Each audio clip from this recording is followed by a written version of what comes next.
Jonathan Pierce, a billionaire CEO emotionally walled off, avoids children. Ashley Thompson, his assistant and single mother to Lily 7, secretly brings her daughter to the office. Jonathan, stepping out to retrieve some files, hears a child's voice and finds Lily drawing. Upon seeing her, he freezes. Lily has his emerald green eyes and his distinctive dimple. The resemblance is undeniable. Jonathan suspects Lily is his daughter, her age matching the timeline of his ex-girlfriend, Sarah's disappearance 8 years ago. His world crumbles at the realization that he has a daughter he never knew existed. But before we reveal what happens, if you also get emotional with stories like this, click to subscribe now and help us bring more tales of courage and loyalty. Thank you. And now let's see what happened. The office air conditioning on the 22nd floor cut through the sweltering New York City heat as Jonathan Pierce reviewed the quarterly reports for the third time that morning. At 35, he had built a financial empire few could imagine. FinTech USA, his financial technology company, was valued at $20 billion and was revolutionizing the digital payment market in the country. But behind the impressive numbers and glowing headlines in Forbes magazine, Jonathan maintained a meticulously controlled routine that left no room for surprises or emotions. His secretary had long learned not to interrupt him before 9 in the morning. Employees knew that meetings started promptly at the scheduled time, and that tardiness would not be tolerated. Jonathan had built his reputation on efficiency and results, characteristics that had taken him from rural Pennsylvania to the skyscrapers of Wall Street. He had no time for superficial relationships or unnecessary conversations. His humble beginnings in a small town seemed like a past life.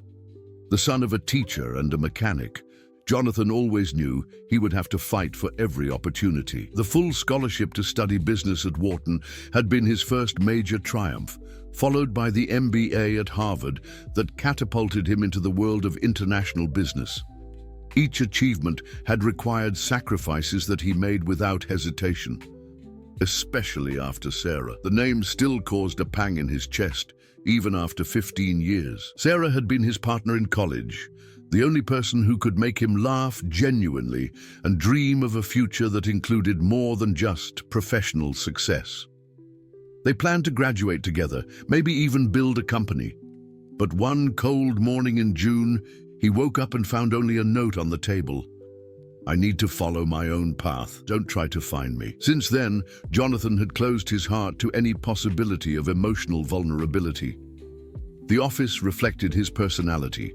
Straight lines, neutral colors, state-of-the-art technology, and no personal items in sight. Not even a photo decorated his executive desk. He arrived at 7 in the morning and left after 10 at night, 6 days a week. Sunday was reserved for international market analysis and strategic planning. It was during one of these rigorously planned mornings that Jonathan noticed a new efficiency in administrative processes. Documents arrived perfectly organized, meetings were scheduled without conflicts, and reports appeared on his desk exactly when needed. After a few weeks, he discovered that the person responsible was Ashley Thompson, an administrative assistant hired just over a year ago. Ashley worked with almost mathematical precision, anticipating needs and solving problems before he even knew they existed. She arrived early, stayed late when necessary, and never missed a deadline. Jonathan appreciated professionals like that, who understood that excellence was a matter of discipline, not natural talent.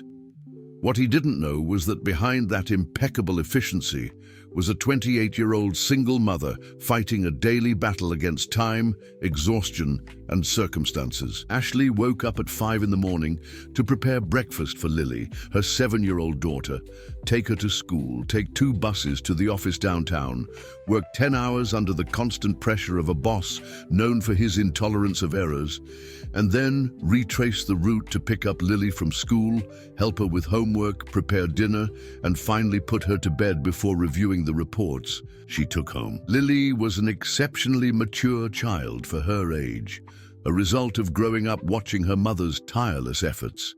She never complained when Ashley arrived late from school or when dinner was just scrambled eggs with rice. The girl had learned to be independent, packing her own school bags and even preparing simple snacks when Ashley needed to leave early for an emergency at work. Ashley never mentioned her personal difficulties at the office. She knew that executives like Jonathan Pierce had no patience for employees' personal dramas. When Lily was sick, Ashley found creative ways to work remotely without revealing the reason. When the daycare raised tuition beyond her means, she negotiated an agreement to do cleaning on weekends in exchange for a discount. Ashley's life was a constant performance of professional competence, while navigating challenges that would have overwhelmed much more privileged people. She had graduated from NYU with honors, but the unexpected pregnancy at 20 had completely changed her plans. Lily's father disappeared when he found out about the pregnancy, leaving her alone to raise a child while trying to build a career. For months, Jonathan and Ashley shared the same environment without ever really seeing each other. He was the unreachable CEO who gave orders through emails and formal meetings. She was the invisible assistant who made his professional life work perfectly. Two worlds operating in parallel, completely oblivious to each other's complexities. Jonathan had no idea that Ashley arrived at work already, having lived half a day of maternal responsibilities. He didn't know that she sometimes ate crackers for lunch to save money for Lily's school supplies. He didn't imagine that when he praised her punctuality, he was recognizing a woman who woke up at 5 in the morning every day to ensure that her daughter had a stable childhood despite the circumstances. For Ashley, Jonathan was a distant and intimidating figure, representing the kind of success she had given up on when she chose to be a mother. She respected his intelligence and professional dedication, but she couldn't imagine what it would be like to have a life so seemingly devoid of human connection. When she saw him working late, she wondered if he had someone waiting for him at home, or if success had been bought at the price of utter loneliness. Neither of them could predict that their carefully compartmentalized lives were about to collide in a way that would change everything forever. Friday started like any other for Ashley, but at 7:30 in the morning, her phone rang with the call she dreaded most. Mrs. Rodriguez, Lily's babysitter, had a high fever and couldn't watch the girl. Ashley felt her stomach drop as she looked at the calendar. It was the day of the final presentation of the contract with the Federal Reserve Bank that would define the company's future for the next 5 years. Desperate, Ashley called all her friends, tried to contact other babysitters, even considered asking the elderly neighbor for help. Nothing. Lily stood beside her mother, wearing her school uniform, silently observing the growing anxiety in her eyes. At just 7 years old, she already understood when Mommy was worried about money and work. "Mom, can I come with you?" Lily asked in a small voice. "I promise I'll be quiet, like when you work from home." Ashley looked at her daughter and her heart broke. Taking Lily to the office was unthinkable. Jonathan Pierce had clear rules about a professional environment and would never tolerate children disrupting business operations. But missing work on the most important day of the year would mean losing her job, and without it, she and Lily would lose everything. With trembling hands, Ashley made the riskiest decision of her professional life. She packed a backpack with coloring books, some snacks, a tablet with educational games, and whispered to Lily, "You're going to be the bravest girl in the world today. We're going to my work, but no one can know you're there. It's our special secret." They arrived at the corporate building 2 hours before normal business hours. Ashley knew the cleaning routine and knew that the 10th floor conference room would be empty until the afternoon. She set Lily up in the space, explaining that it was like a game of hide and seek that would last all day. Lily, with the maturity of someone who had grown up understanding the hardships of life, promised to be invisible. "I'll be fine here, Mom. I won't even go out for water unless it's really necessary," Lily said, organizing her materials on the table as if she were building a secret fortress. Ashley kissed her daughter's forehead and went up to the 22nd floor with her heart pounding. Throughout the morning, she managed to maintain her impeccable performance. organizing documents, coordinating international calls, and ensuring that every detail of the presentation was perfect. But with each passing hour, her anxiety grew. What if Lily needed something? What if someone discovered her? Jonathan, absorbed in the final preparations for the meeting with the representatives from the Federal Reserve Bank, noticed nothing different in Ashley's behavior. He was focused on the final adjustments of the proposal that would solidify FinTech USA as the absolute leader in the American digital payment market. The $500 million contract represented not only financial growth, but validation of years of tireless work. At 2 in the afternoon, during a break in the presentation, Jonathan left the main room to retrieve the supplementary documents that Ashley had organized in the file room. The hallway was silent, typical of Friday afternoons when many employees were already anticipating the weekend.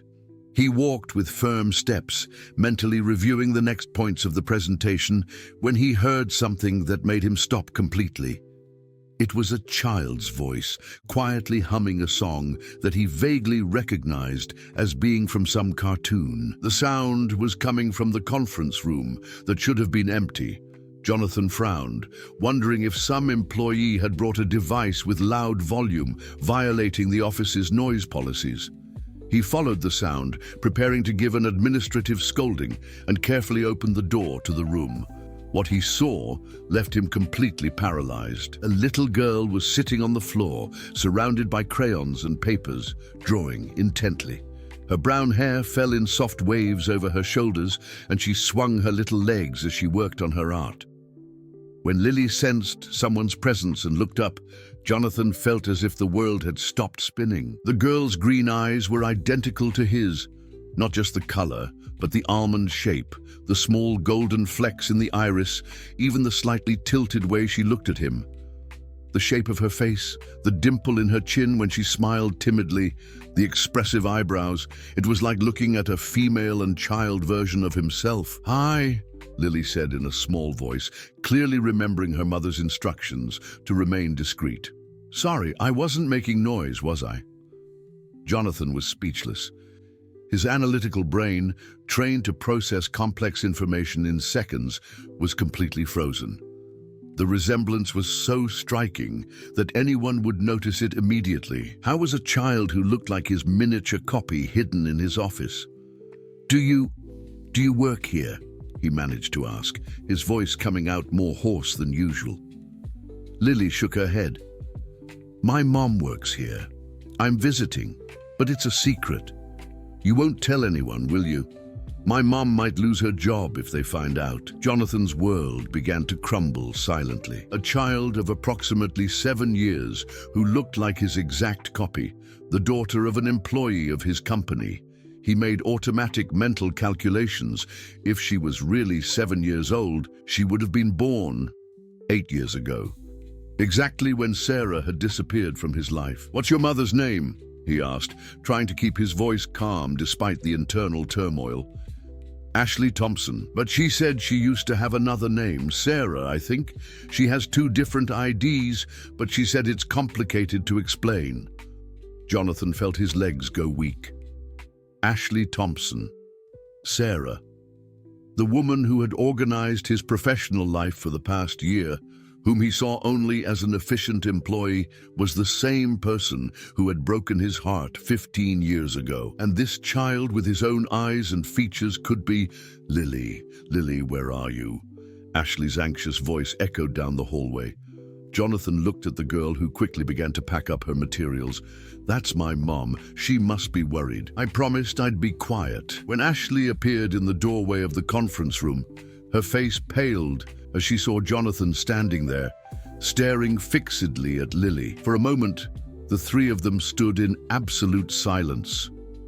Ashley knew she had been discovered, but she hadn't imagined that Jonathan had already connected all the dots. "Mr. Pierce, I can explain," Ashley began. But Jonathan couldn't take his eyes off Lily, who was now standing next to her mother, clearly confused by the tension in the air. The resemblance was even more evident with them side by side. Lily had inherited his eyes and the shape of his face, but she had Ashley's sweet smile and wavy hair.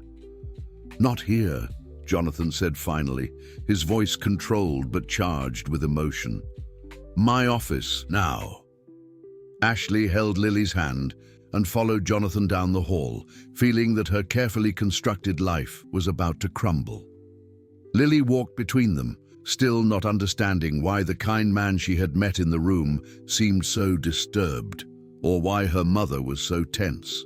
In Jonathan's office, he closed the door and turned to face Ashley. 15 years of pain, confusion, and abandonment bubbled to the surface, but at the same time, he struggled to process the overwhelming possibility that Lily was his daughter. "She's her," he said, not as a question, but as a realization. "Lily is my daughter." Ashley closed her eyes and took a deep breath. There was no longer any way to escape the truth she had guarded for 7 years. Ashley hugged Lily tighter and nodded slowly, tears starting to form in her eyes. "Yes, Jonathan, Lily is your daughter." The silence that followed was deafening. Jonathan leaned against the desk, feeling as if the floor had disappeared beneath his feet. 7 years. He had missed 7 years of his daughter's life. 7 birthdays, first words, first steps, first day of school. Everything had happened without him. Lily, sensing the growing tension, tugged at her mother's shirt. "Mom, is everything okay? Is he sad?" Ashley knelt beside her daughter, trying to find simple words for an impossible situation. "Lily, honey, this is Jonathan. He's your daddy." Lily's green eyes widened, just like Jonathan's did when he was surprised. She looked from Ashley to Jonathan, processing the information with the seriousness of a child who had grown up understanding that adult life was complicated. "My daddy? The daddy you said had to travel very far away?" Lily asked, her voice small but curious. Jonathan felt his heart break. Ashley had created a gentle story to protect her daughter, but now he was there, real and present, trying to understand how to rebuild a family he didn't even know existed. In the days that followed, Jonathan cancelled all non-essential meetings and asked Ashley to come to his office with Lily after normal working hours. He needed to understand everything: how Ashley had survived alone, why she had never tried to contact him, how Lily had grown up without a father. Ashley explained everything patiently. How she had discovered the pregnancy weeks after finishing college, when Jonathan was already preparing for Harvard.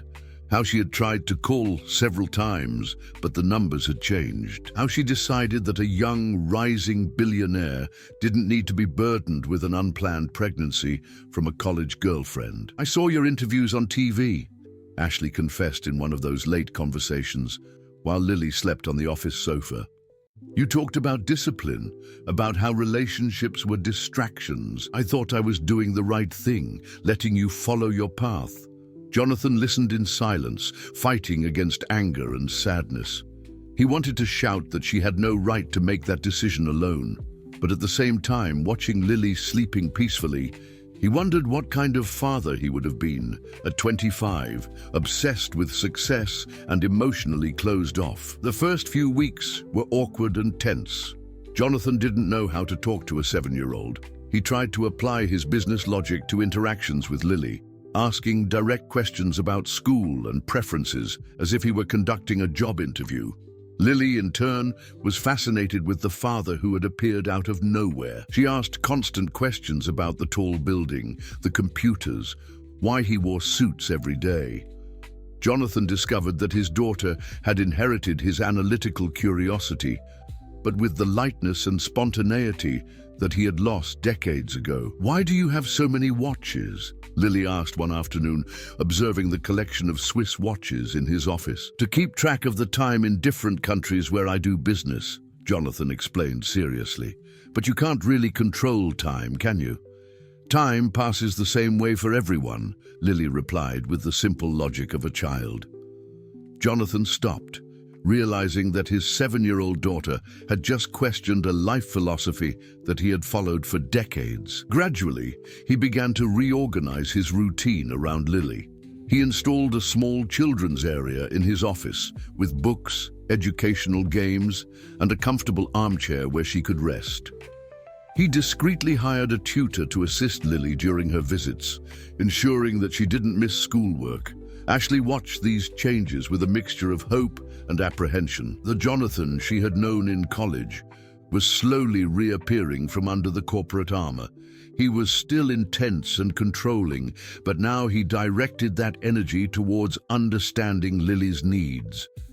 Jonathan discovered that being a father required completely different skills than those that had made him successful in business. Lily didn't respond to authority or efficiency.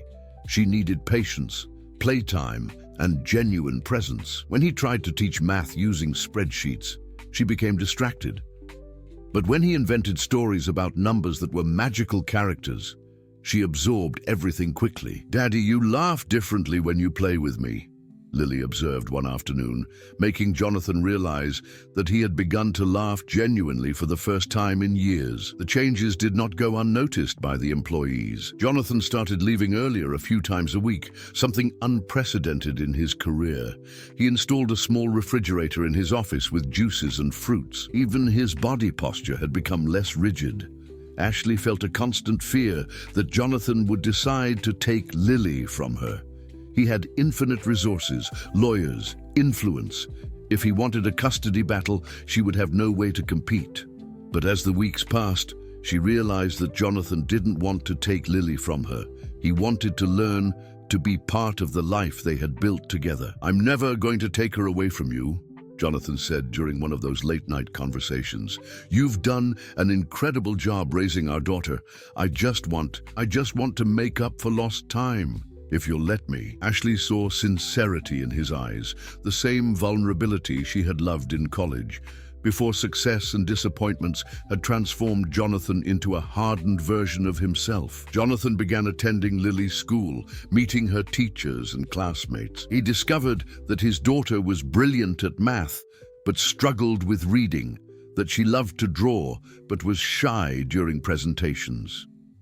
Each discovery was a treasure for a man who had spent years accumulating empty achievements. One rainy Saturday afternoon, Jonathan took Lily to see his apartment. She was impressed with the view of the city, but commented that the place looked like a hotel, not a home. "Where are your family pictures?" she asked, exploring the minimalist rooms.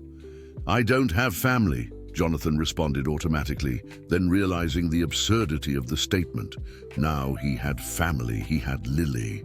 That night, Jonathan looked at his life with completely new eyes. The luxurious penthouse, the imported cars, the international trips, none of it mattered compared to the drawings that Lily had made for him, now magnetized on his empty refrigerator. The delicate routine that Jonathan, Ashley, and Lily had established in recent weeks was brutally interrupted on a rainy Monday in July. Jonathan was in his office reviewing reports when he received a call that would change everything. It was Marcus Reynolds, chairman of the board of directors of FinTech USA and one of the company's most influential investors. "Jonathan, we need to talk. Now." Marcus's voice was icy without the usual greetings. 15 minutes later, Marcus was in Jonathan's office, accompanied by two other members of the board. They had found out about Lily. "Photos of you leaving a child's school, visiting playgrounds, buying toys. You have a secret daughter, Jonathan," Marcus said, placing an envelope with photographs on the table. "And even worse, the mother is one of your employees. This is a scandal waiting to explode." Jonathan looked at the photos with a sinking feeling. Photographers had documented his most precious moments of the past few weeks. Him pushing Lily on the swing, helping her choose books in a bookstore, talking seriously with her in a cafe.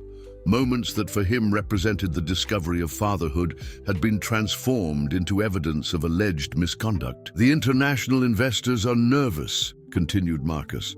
"A relationship with a subordinate, a secret daughter, emotional instability.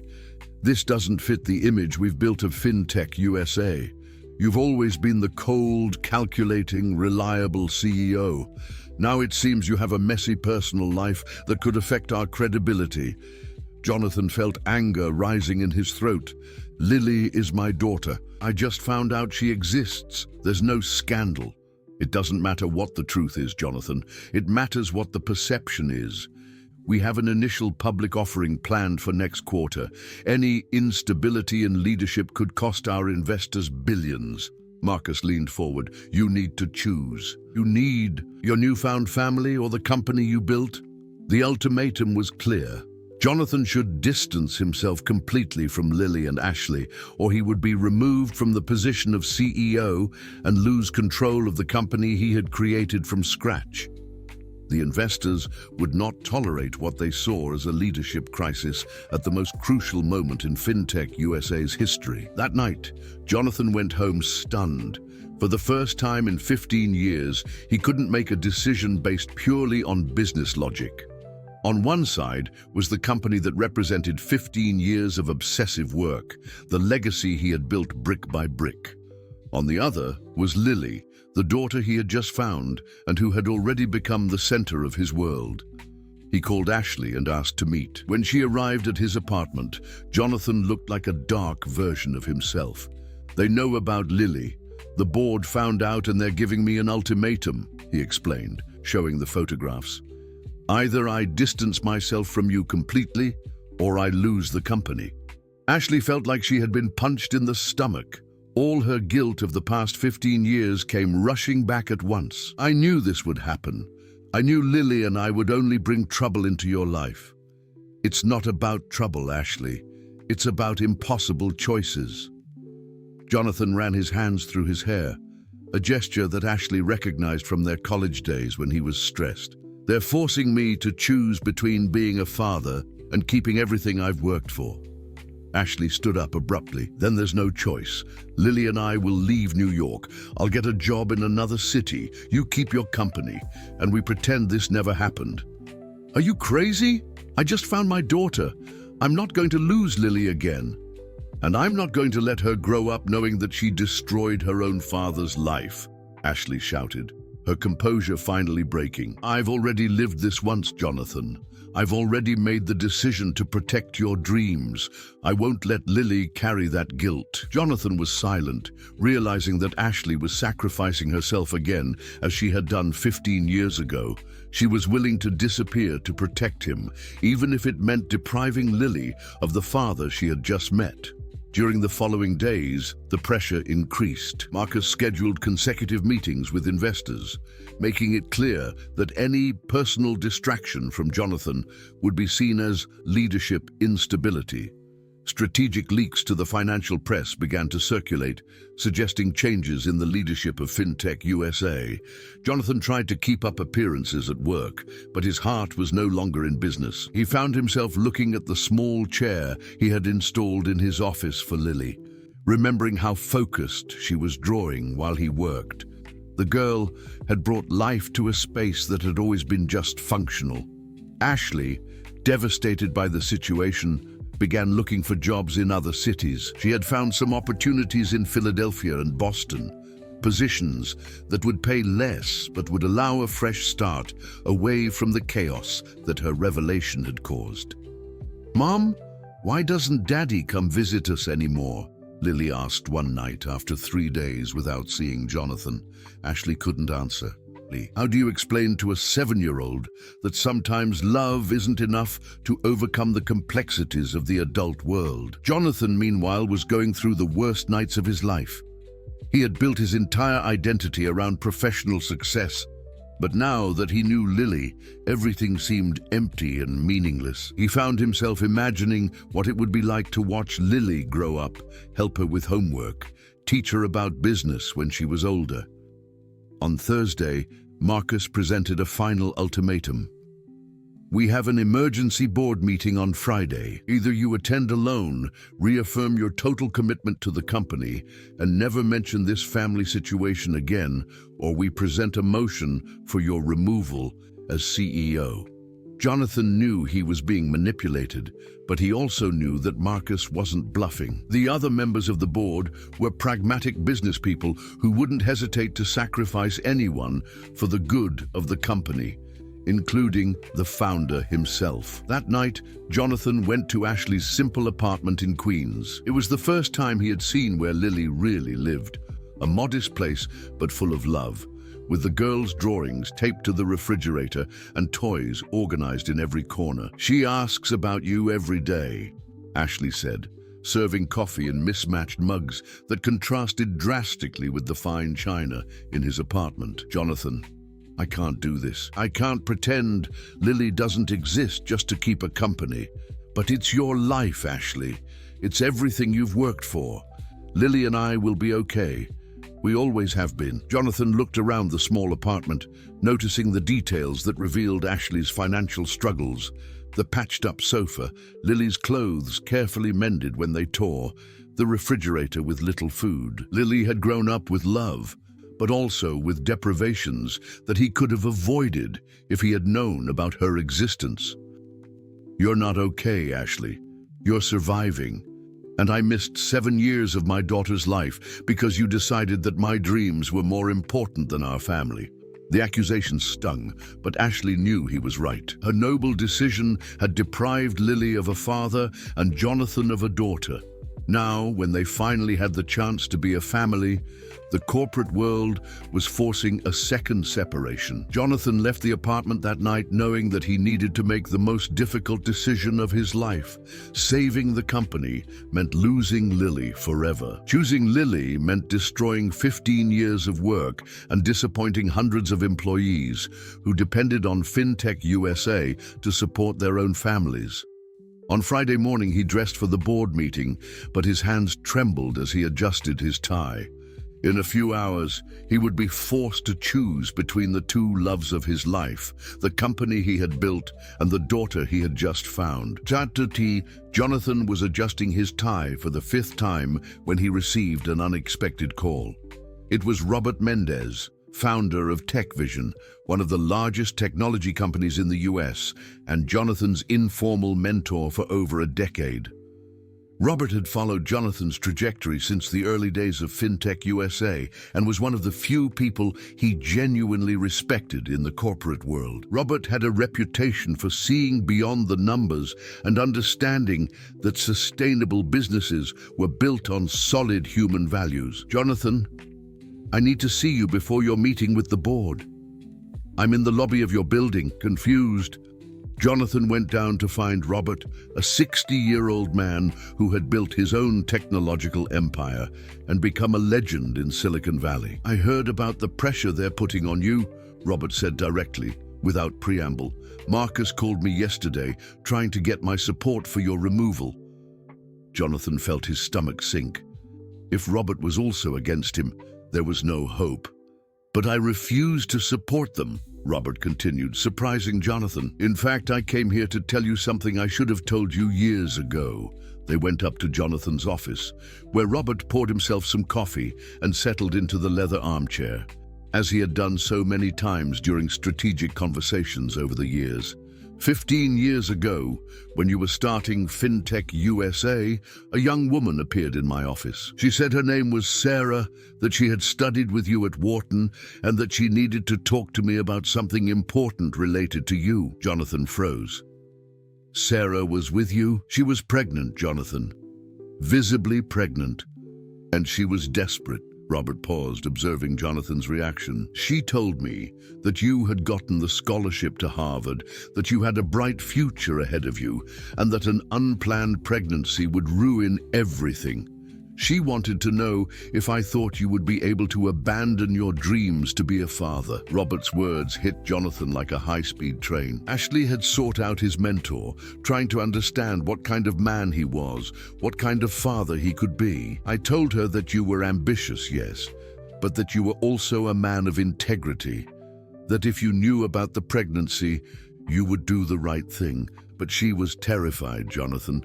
"She said she loved you too much to destroy your future." Robert leaned forward. "She made me promise that I would never tell you about our conversation." Jonathan stood up abruptly, walking to the window. "Why are you telling me this now?" "Because 2 weeks ago, a private investigator hired by Marcus appeared in my office, asking questions about your personal life. He was looking for anything that could be used against you. When he mentioned a woman named Ashley Thompson, formerly Sarah, and a child, I connected the dots. Robert joined Jonathan at the window, looking at the city that stretched out below them. Jonathan, in these 15 years, you have become everything I imagined and more, but you have also become a colder version of yourself. When Sarah appeared in my office, she was protecting not only your dreams, but also the kind man you were. She was afraid that early responsibility would turn you into something you didn't want to be. What if she was right? Jonathan asked, his voice filled with doubt. What if I wasn't capable of being a father at 25? What if I'm not capable now? Robert chuckled softly. You want to know how I know she was wrong? Because in the last 15 years, you've called me hundreds of times to talk about business, strategies, acquisitions. But in the last 3 weeks, you've mentioned Lily in all of our conversations. When you talk about her, your voice changes. You become human again. Jonathan felt an unexpected relief hearing those words. Robert was right. Lily had changed something fundamental in him, had awakened a capacity for love that he thought he had lost forever. But that doesn't solve the problem with the board, Jonathan said. They want me to choose between Lily and the company. Robert smiled mysteriously. Let me tell you another secret. Marcus doesn't represent the unanimous opinion of the board. There are 3 members who have been dissatisfied with your authoritarian management for months. They came to me last week, concerned about the direction the company is taking under your influence. Jonathan looked at Robert in surprise. He didn't know there were internal rifts on the board. Marcus is using your personal situation as an excuse for a coup that he had been planning for months. He wants to take over executive control of the company and marginalize you. The Lily issue is just a convenient justification. Robert pulled a document from his briefcase. I own 15% of FinTech USA's shares through my investment fund. Together with the other 3 dissatisfied members, we have enough majority to block any motion against you. But we need you to fight, Jonathan. We can't save someone who doesn't want to be saved. Jonathan read the document quickly. It was a proposal to restructure the board, removing Marcus from his dominant position and creating more balanced corporate policies between personal and professional life. Why are you doing this? Jonathan asked. Because 15 years ago, I saw a brilliant young man who wanted to change the world through technology. In recent years, I've seen that man transform into a money-making machine, efficient but empty. Now, for the first time in decades, I see sparks of the man you used to be. Lily brought you back to life, Jonathan, and companies led by complete human beings always outperform those run by robots. Robert headed to the door, but stopped before leaving. There's something else you need to know. Sarah wasn't the only one who came to see me 15 years ago. Your mother also came to see me 2 years after you moved to New York. Jonathan was confused. My mother? She was worried about you. She said you had changed, that you didn't call anymore, that you seemed to have forgotten where you came from. She asked me to take care of you, to not let success destroy the good man she had raised. Robert smiled sadly. I promised her I would do that. Consider this my last attempt to fulfill that promise. After Robert left, Jonathan was alone in his office, processing all the revelations. Ashley had sacrificed their love to protect his dreams. His mother had worried about his soul. And now Robert was offering a chance to fight not only for the company, but for the possibility of being whole again. He looked at the photo of Lily that he now kept on his desk, the first personal photo he had placed in his office in 15 years. In it, Lily smiled as she showed off a drawing of the family, 3 stick figures holding hands with a bright yellow sun in the upper corner. For the first time since discovering Lily, Jonathan felt that maybe he didn't have to choose between being a father and being successful. Maybe he could find a way to be both, to honor both the legacy he had built and the family he had found. He picked up the phone and called Ashley. "Don't pack your bags yet. I have a plan." The board meeting took place on a stormy Friday that perfectly mirrored Jonathan's internal chaos. Despite Robert's support and the other members, Marcus had prepared a devastating ambush. He brought not only the international investors via video conference, but also lawyers specializing in corporate governance and even financial journalists. "Gentlemen, we are here to discuss the leadership instability that threatens the future of FinTech USA," Marcus began, his voice echoing through the main meeting room. "Jonathan Pierce, our CEO, is going through a personal crisis that compromises his ability to make rational decisions." Jonathan watched silently as Marcus presented carefully manipulated evidence. In addition to the photos with Lily, he had obtained information about Ashley's financial history, painting her as an opportunist who had appeared in Jonathan's life to take advantage of his wealth. Documents showed that Ashley had changed her name during college, suggesting psychological instability. "We need to protect our investors from impulsive emotional decisions," Marcus continued. "Jonathan is clearly emotionally compromised and can no longer be considered reliable to lead a company of this size." When Jonathan tried to defend himself, explaining the true story about Ashley and Lily, Marcus interrupted him brutally. "You're proving my point, Jonathan. A focused CEO would be talking about numbers, strategies, growth. You're talking about feelings and relationships. That's not business leadership." The final blow came when Marcus revealed that he had obtained a temporary court order questioning Lily's paternity. "Until an official DNA test is performed and the circumstances of this situation are fully clarified, we believe that Mr. Pierce is under the influence of external manipulation." Jonathan felt the world crumble around him. They were questioning not only his ability as CEO, but also his paternity. Worse, they were painting Ashley as a calculating manipulator and Lily as a blackmail tool. The vote was brutal. Even with Robert's support, the majority of board members voted for Jonathan's temporary suspension as CEO until the family situation was resolved. Marcus took over the interim position immediately, promising investors that stability would be restored. Jonathan left the meeting publicly humiliated, his reputation destroyed, and facing the real possibility of losing both the company and Lily. When he got home, he found Ashley waiting with a devastated expression. "I saw the news," she said, showing her cell phone where headlines about the leadership crisis at FinTech USA were already circulating. "Jonathan, I'm so sorry. This is exactly what I tried to avoid 15 years ago." "Where's Lily?" he asked, noticing his daughter's absence. "At school. I didn't want her to see you like this." Ashley gently touched his face. "You're destroyed."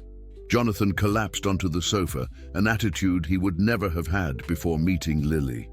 He had always faced business crises with calculating coldness, but this situation had left him completely lost.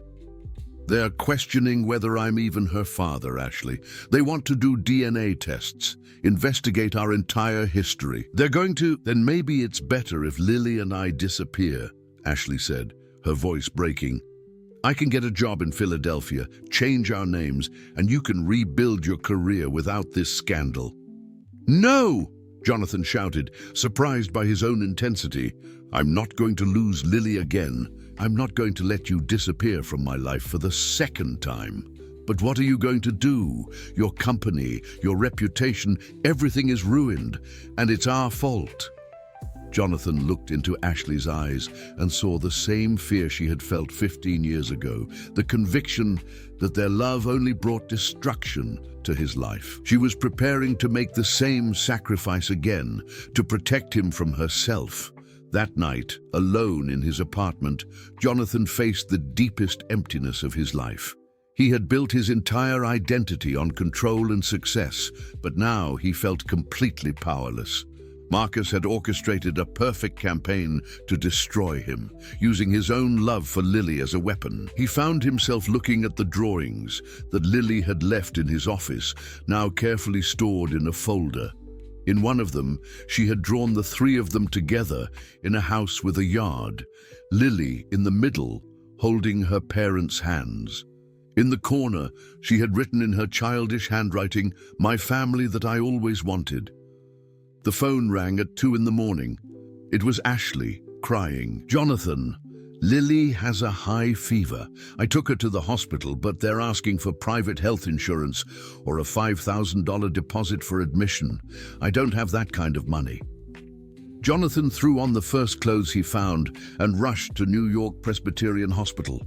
When he arrived, he found Ashley in the pediatric emergency room hallway, hugging Lily, who was pale and trembling. "Daddy," Lily said in a weak voice, but her eyes lit up when she saw him. At that moment, watching his sick daughter in Ashley's arms, Jonathan understood that all the billions in the world were worth nothing if he couldn't protect the two people he loved most. He immediately paid for the best doctors available and stayed by Lily's bedside all night, holding her small hand. "Daddy, are you going to leave again?" Lily asked during the early morning hours when the fever had finally subsided. "Never again, princess. Never again." "But what if the bad people don't let you stay with us?"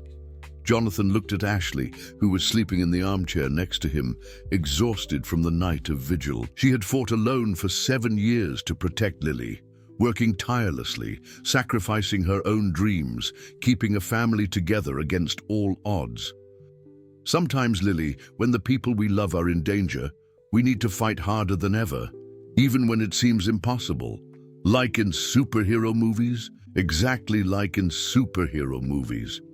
But when Sunday arrived, Jonathan felt anything but a superhero. Lily was recovering, but the news about the crisis at FinTech USA dominated the financial press.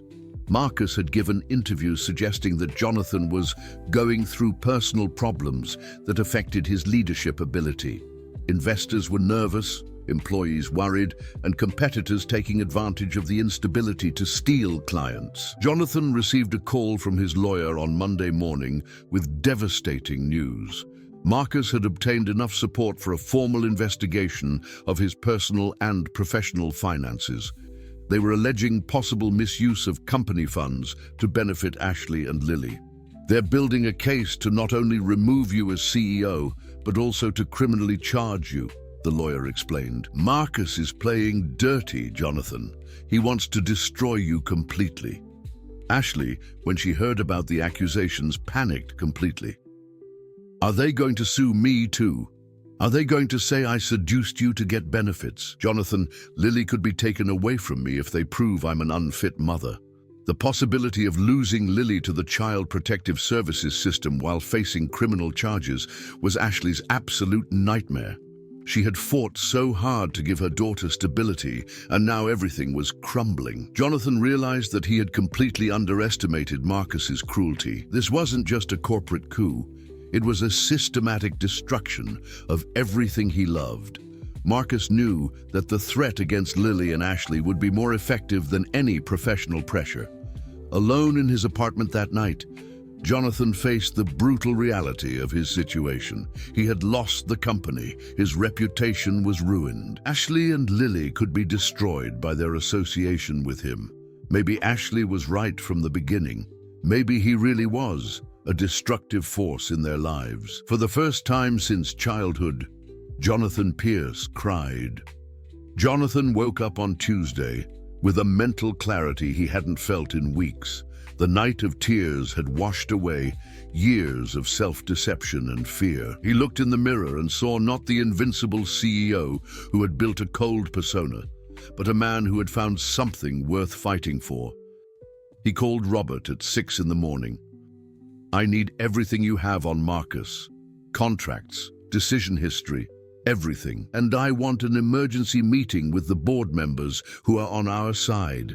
"Now you're talking like the Jonathan I knew 15 years ago," Robert replied, satisfaction evident in his voice. During the next 48 hours, Jonathan worked like he had never worked before, but this time he wasn't fighting just for profits or recognition. he was fighting for his family. He discovered that Marcus had made several questionable moves in recent months, including suspicious contracts with companies linked to his relatives and decisions that benefited his own external investments. Ashley initially tried to convince him to give up.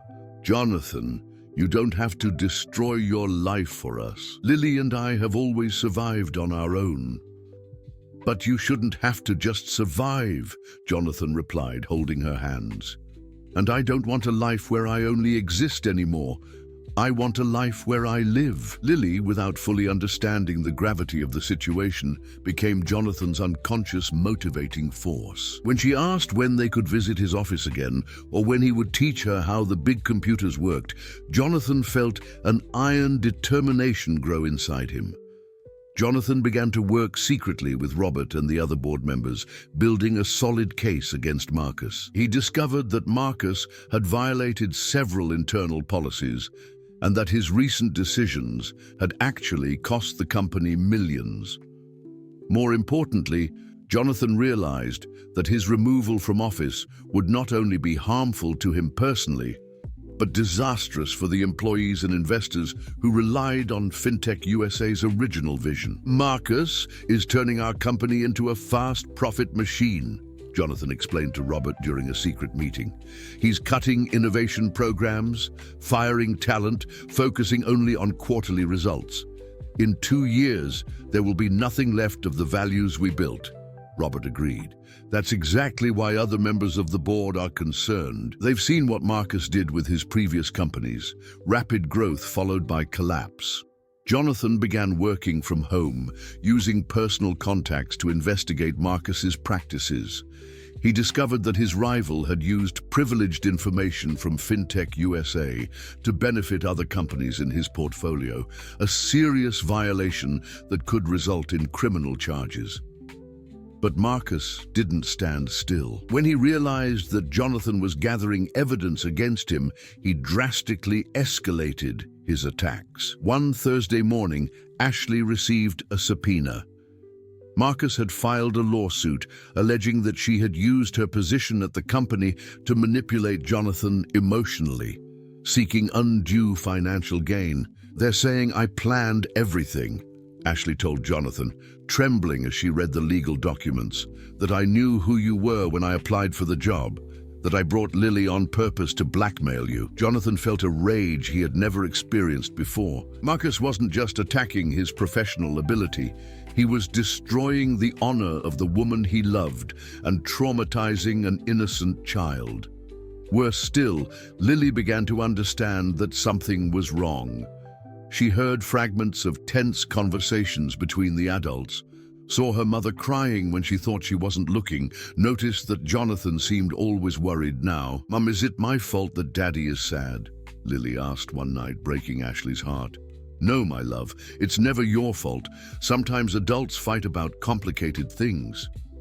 But if I hadn't been born, wouldn't you be fighting?" Ashley hugged Lily, realizing that Marcus's fears were contaminating even her daughter's innocence. The girl was beginning to blame herself for the adult's pain around her. Jonathan, when he heard Lily's question, felt a fury that scared him. Marcus had crossed all the lines, turning a complex family situation into a media circus that was hurting a child. On Friday, the eve of the decisive board meeting that would permanently determine the future of FinTech USA, Jonathan received the most devastating call of all. It was his lawyer, with news that left him floored. "Marcus obtained a restraining order, Jonathan. Until the charges are fully investigated, you are prohibited from having contact with Lily or Ashley. Any attempt to communicate will be considered an attempt to intimidate witnesses." Jonathan felt like he had been punched in the stomach. Marcus had legally and officially separated him from his family, using the very justice system against him. Lily and Ashley were now out of his reach, protected by an order that painted Jonathan as a potential threat. "There's more," the lawyer continued reluctantly. "Marcus is claiming that you used company funds to unduly benefit Ashley. They found the payments for Lily's medical appointments, the gifts, even the meals you had together. Everything is being interpreted as misuse of corporate funds." Jonathan realized the cruel genius of Marcus's plan. Every paternal gesture he had made, every attempt to take care of Lily, was being transformed into evidence of corruption. His love for his daughter was being used as proof of his moral and professional inadequacy. That night, alone in his apartment, Jonathan faced the real possibility of losing everything. Not only the company, but also Lily and Ashley. Marcus had built a legal prison around him, where any move to protect his family would be interpreted as an admission of guilt. He looked at the city through the panoramic windows, remembering how he used to feel proud of this view that represented his achievement. Now everything seemed empty and meaningless. The success he had pursued obsessively for 15 years was being used to destroy the only thing that really mattered. Jonathan picked up the phone to call Ashley, then remembered the restraining order. He couldn't even say goodnight to Lily. Marcus had managed to turn him into a dangerous stranger in his own daughter's life. For the first time in his career, Jonathan Pierce genuinely considered defeat. Maybe it was time to accept that some battles couldn't be won, that some mistakes couldn't be corrected. Maybe Ashley was right from the beginning. Maybe he really was a destructive force in their lives. But then he remembered Lily's words in the hospital, like in superhero movies. She believed he was capable of fighting for them both. And for the first time in weeks, Jonathan felt a spark of the determination that had taken him from rural Pennsylvania to the skyscrapers of Wall Street. Marcus had made a crucial mistake in his strategy of destruction. He had underestimated the transformative power of paternal love and the strength of a man who had finally found something worth sacrificing everything for. Jonathan spent the weekend immersed in documents, contracts, and strategic calls. He had decided that if Marcus wanted a war, he would get a war, but fought with the very weapons Marcus was using against him. On Monday morning, Jonathan arrived at the FinTech USA building an hour before the decisive board meeting, accompanied by Robert and a team of lawyers. "Gentlemen," Jonathan began, his firm voice echoing through the meeting room, "before we vote on my continued tenure as CEO, I'd like to present some information that has come to light during the investigation you requested." Marcus tried to interrupt him, but Jonathan continued relentlessly. "During the last 3 days, independent auditors analyzed all of the company's financial transactions over the past 2 years. We discovered some interesting irregularities." Jonathan presented devastating evidence. Marcus had created shell companies to overcharge for services provided to FinTech USA, diverting millions of dollars. Contracts had been directed to suppliers who paid commissions to companies secretly controlled by Marcus. The practices were technically legal, but ethically questionable and harmful to the company's interests. "Even more interesting," Jonathan continued, watching Marcus pale, "we discovered that the information about my personal life was obtained through illegal investigation. Marcus hired private detectives to invade my privacy and that of my family, violating several federal laws." Jonathan's lawyer presented recordings where Marcus instructed investigators to find anything that could be used against Jonathan, including explicit orders to make up problems if necessary. But the final blow came when Jonathan revealed the most shocking discovery. "Marcus, you want to know the truth about my relationship with Ashley Thompson? 15 years ago, when we were college sweethearts, Ashley got pregnant. She disappeared from my life to protect my career, raising our daughter alone for 7 years. She had been working at this company for a year before I even knew who she was." Jonathan looked directly at Marcus. "The only manipulation that happened here was yours, using a father's love for his daughter to try and destroy the company we built together." The board members were silent, processing the revelations. Jonathan had completely transformed the narrative. Instead of being the victim of manipulation, he was a father who had found a family he didn't know existed. Robert stood up. "Gentlemen, I propose a motion to remove Marcus Reynolds from the board for violation of corporate ethics and practices harmful to the company. I also propose the immediate reinstatement of Jonathan Pierce as CEO. The vote was unanimous, except for Marcus himself, who left the room in silence, defeated by his own arrogance. With control of the company restored, Jonathan immediately revoked all legal actions against Ashley and Lily. But his first call wasn't to lawyers or the press, it was to Ashley. "It's over," he said simply when she answered. "Marcus has been removed. You're safe." That afternoon, Jonathan went to pick up Lily from school in person. When she ran out of the door and threw herself into his arms, he realized that he had recovered much more than a company. He had recovered the ability to love without fear. "Daddy, the teacher said you're famous. You were in the newspaper." "Not as famous as you, princess. You're the most important person in my life." In the months that followed, Jonathan completely restructured not only his personal life, but also the culture of FinTech USA. He implemented revolutionary policies for work-life balance, created a state-of-the-art corporate daycare, and established generous parental leave policies for all employees. Lily became a regular presence in the office, no longer hidden, but celebrated as the CEO's daughter who had humanized the entire company. She had her own little space in Jonathan's office, where she did homework while he worked, occasionally offering suggestions that surprisingly were sometimes brilliant. Ashley went back to school, pursuing the MBA she had abandoned when she got pregnant. Jonathan not only paid for her studies, but restructured her schedule so that she could dedicate herself to both work and education. She discovered a passion for human resources management and became responsible for the company's new family policies. 6 months after the crisis, on a sunny Saturday morning, Jonathan woke up in his new home, no longer the cold penthouse, but a cozy house in Westchester with a yard where Lily could play. He went down to the kitchen and found Ashley making coffee while Lily drew at the kitchen table. "Mum, can I show my drawing to Daddy?" Lily asked, running to Jonathan with a colorful paper. It was a drawing of their family, but this time more detailed. She had drawn not only the three of them, but also a house, a car, and even a small office where the three figures were together. "It's our real family," Lily explained proudly. "Now we live together, and nobody has to hide." Jonathan knelt beside his daughter, admiring her art. "It's perfect, Lily. It's exactly how our family should be." Ashley approached, placing her hand on Jonathan's shoulder. "Are you sure you don't regret it? Your life was much simpler before we showed up." Jonathan looked at Ashley, then at Lily, who was excitedly explaining every detail of her drawing. "My life was empty before you. I just didn't know it." 3 months later, in an intimate ceremony on the beach in the Hamptons, Jonathan and Ashley got married. Lily was the maid of honor, wearing a blue dress that she had chosen herself.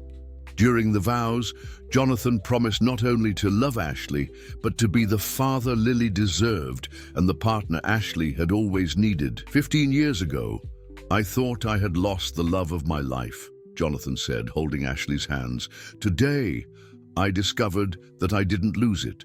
I just took 15 years to understand that family is more important than any professional achievement. Lily applauded enthusiastically when they kissed, shouting, "Now we're a real family," to all the guests. FinTech USA prospered under Jonathan's new leadership, who had learned that complete leaders create more humane and sustainable companies. Lily grew up knowing that she was loved by two parents who had found their way back to each other through her. And on quiet nights in their new home, when Lily slept between them watching movies on the sofa, Jonathan and Ashley knew they had discovered something that no fortune could buy. A family built on true love, second chances, and the courage to fight for what really matters. Dear listeners, we hope that the journey of Jonathan, Ashley, and Lily has deeply touched you. This story of love, fatherhood, and second chances reminds us that it's never too late to choose what truly matters in life. To continue this emotional journey with us, we have prepared a special playlist with equally touching stories about families that find each other in unexpected ways. Find this special collection by clicking to your left. If this story warmed your hearts, don't forget to subscribe to our channel and like the video. Every day, we bring unique narratives that explore the mysteries of the human heart and the transformative power of true love. Don't miss our upcoming content, where other families discover that destiny sometimes works in surprising ways. We look forward to reading your own stories of love and reunions in the comments below.